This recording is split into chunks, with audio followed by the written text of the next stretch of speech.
Hi there, you're listening to the Light FM's Girl Talk podcast. My name is Carol. This is Alicia. I'm Trisha. And we are so glad that you have joined us today. And always remember that you're welcome to get in touch. You can email us at girltalk@thelightfm.org. Today we are, I'm a little scared of this topic actually, because I think it is so hard to talk through.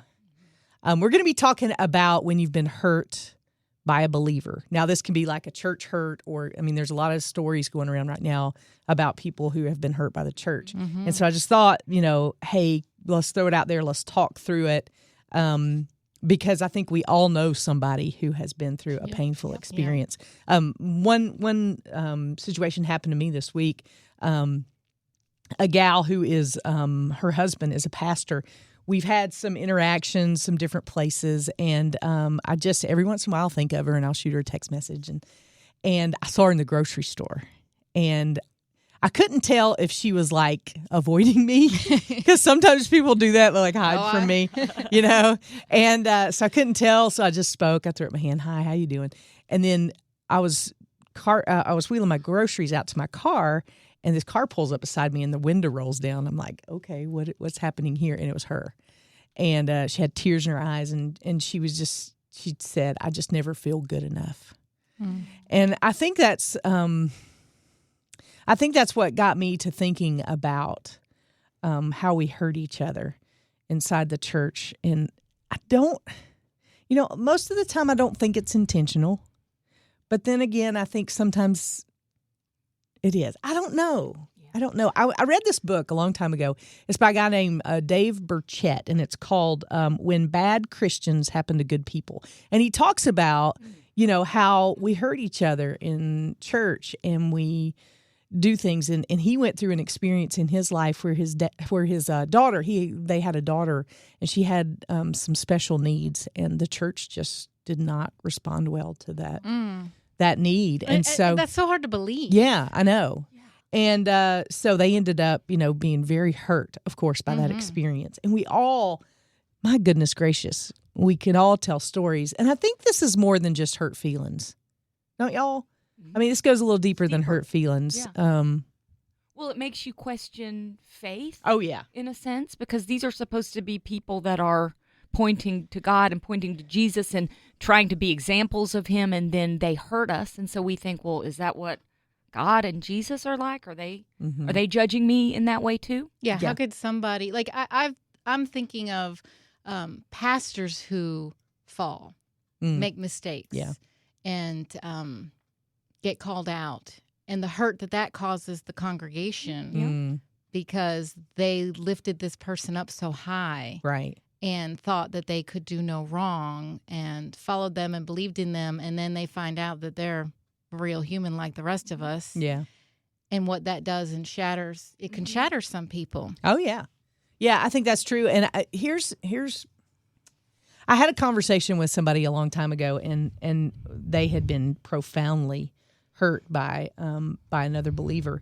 And as we talked through it, I said, here's the thing. I don't want you to miss Jesus because of this person.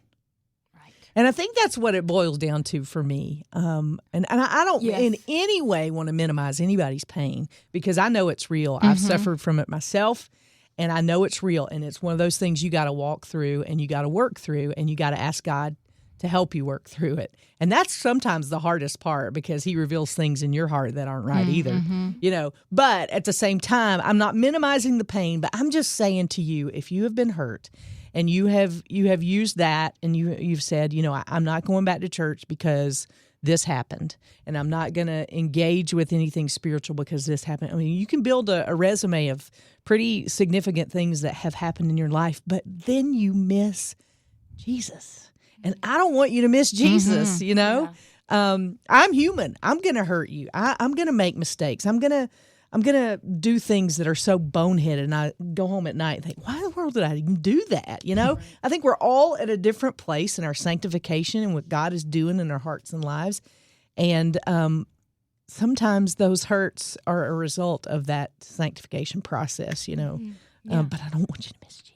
Well, what I think is when I don't spend enough time remembering the mistakes that I've made, remembering the things that I've done wrong, the things that God has forgiven me for, then I'm more likely to judge somebody else. And I think it's that judgment that comes in, and that's how a Christian hurts another Christian. So I'm thinking about a friend of mine. Her daughter got pregnant out of wedlock, and that was not what anybody wanted. It wasn't. Well, let's just say that wasn't the right thing. But she was shunned by members of her community through the church. And one of her friends said to her, well, I'm telling my children about your daughter and telling them that's what not to do. I'm using her as an example for my children. That wounded her so deeply that she almost left the church. But another group came alongside and loved on her. But it's so easy to forget that we're all sinners. We're all making mistakes. And, when we want to point the finger and hurt somebody else. And I just always have to go back to think about what I've done, what I did yesterday, what I've already done today to mess up. So what do you do if you're one of those people that's at let's say it's a church instead of an individual? Something at the church hurt you, whether it was you were a child or in your adulthood, and you said, I'm done. Church is not for me. I don't like church, and you've put it all together in one big bucket. How do you talk to that person to try to encourage them back to their faith and to go back to church? Well, I would. My first thing that I would say is, God is not a big version of us. Yeah. I think sometimes we tend to think and we project what people do onto God, and we think that He's just a big version of a human. Well, that's not true. He's God, and we got to see things. Yeah, we got to see, and he doesn't want you to be hurt. He, probably shed tears the day that you did when it was so painful for you, and he wants to restore you, and he wants to restore relationships. He's all about that. So the first thing I would tell you is God is not a big version of us, and the second thing I would tell you is, I've been hurt. I'll give you a situation for me personally, and this took me a while to get through. I was invited to speak at a church, and they found out that I had gone through a divorce after they had already asked me to speak at their church. And they came back and said, we no longer can have you at our church to speak because you're divorced.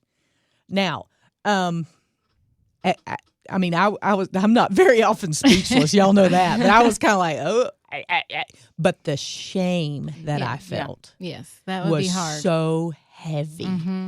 And because you probably are already feeling that yourself. Oh, yeah. Right. And, a lot of my story is how God has just continued to redeem the brokenness in my life. And I had to just get to a point and understand that everybody's at a different place. And before I went through a divorce, I might have been that same way. So considering the perspective there, and also thinking about that we tend to think church circles and Christian circles are only for people who are spiritually well. That's not at all what Jesus taught. Nope.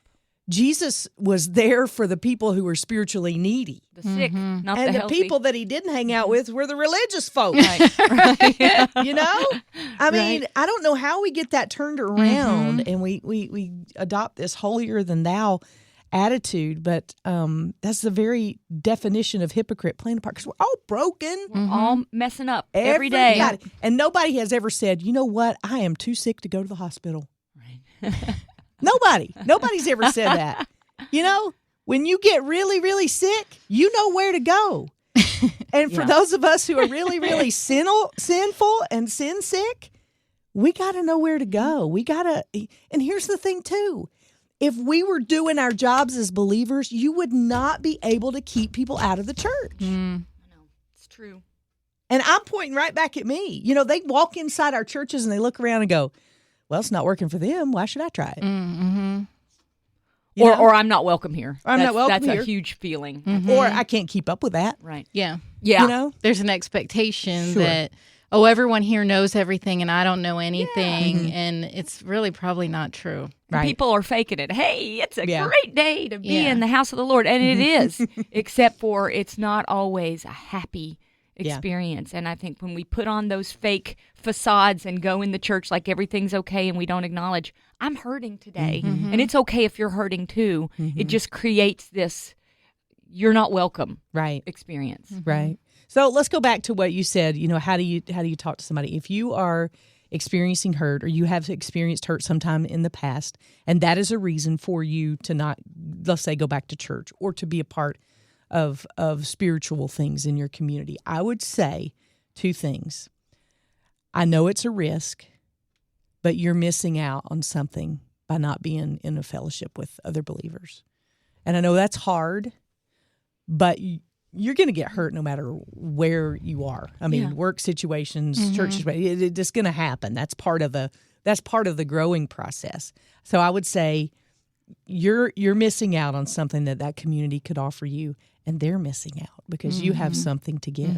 God has gifted each one of us with something to serve the body, and there's something missing because you're not there. That cheesy church sign that says CHCH, what's missing? The you are. And you are. I was just like, roll my eyes at that one. But the body of Christ is missing something because you're not a part of it. The other thing I would say is spend some time talking to God about it.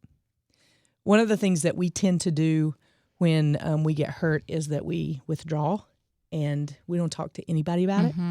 And we don't want to talk to God about it because we are not sure if he's on our side.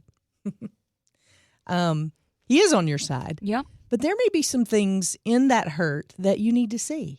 Well, and I think if you start talking to someone else about it, just like we were this morning, that we all know someone, either ourselves or someone, that has been hurt by a Christian or the church. And so if you open up to someone that you know, they may tell you a story, one of their own stories that you never knew, that they never shared. And then you could maybe connect. Sure. Yes. And I think it's important for you to find that safe place that's going to encourage you, not discourage you. Because one of the other things that can happen in that situation is somebody can say, well, I know all them Christians, they're all the same, and, they're hateful and everything, all those, the things that make it easier to demean. But here's the truth. Christ died for the church. That's his bride. And that's part of what he wants you to be a part of. And I think for those of us that are in churches, we have a responsibility to open up our eyes a little bit to the people that are around us that are coming in. Maybe they don't feel comfortable. Maybe they are taking that first step, taking that trust moment. And can we encourage somebody every time in church? It could be as simple as walking up to them and saying hello and shaking their hand. Nice to meet you, or I haven't seen you before. Or sometimes that puts people off too. If you're afraid to go to church, and I always used to hate going to a new church because if you had to stand up and introduce yourself. Brutal. And I was like, oh, no, that isn't, I do not like that. But it does make a difference, because if you go to a church and no one says anything, they're like, well, they didn't care about me. Yeah. Welcome them in. Show them the seat. Encourage them, even if they have to crawl in front of you to get to the seat. Or if you have to give up your seat. Or give up your seat. Yeah. That's right. It's better to stand than sit anyway. Burns more calories. Yes, but I also want to say something very personal to you. If you're listening to this podcast and you immediately clicked on it because you saw the title and you thought, that's me, I want to say, I'm sorry. I'm sorry you were hurt. I'm sorry. As long as we're human, we're going to hurt one another. That's just, we don't mean to always. Sometimes words are spoken that we can't take back. And I'm sorry that you were hurt. But here's the thing. I don't want you to miss Jesus. And I want you to be able to heal, because I believe that on the other side of this hurt, God is going to use it for his glory. He promised to do that. And so I just want you to know that we love you here, and that we want to see you healthy. We want to see you restored. We want to see you giving the body of Christ whatever it is you've been gifted with. And we want to see you thrive in a relationship with Christ. That's what we are all about. If there's anything at all we can do for you, if it's prayer, if it's, trying to put you in touch with some resources that might help, whatever it is, we are here for you. You're welcome and invited to email us at girltalk@thelightfm.org. We love you. And we are all about seeing you healthy and whole and living in relationship with Christ and growing in Him. That is why this podcast exists. So get in touch if you need anything at all. And we'll see you here next time on the Girl Talk Podcast.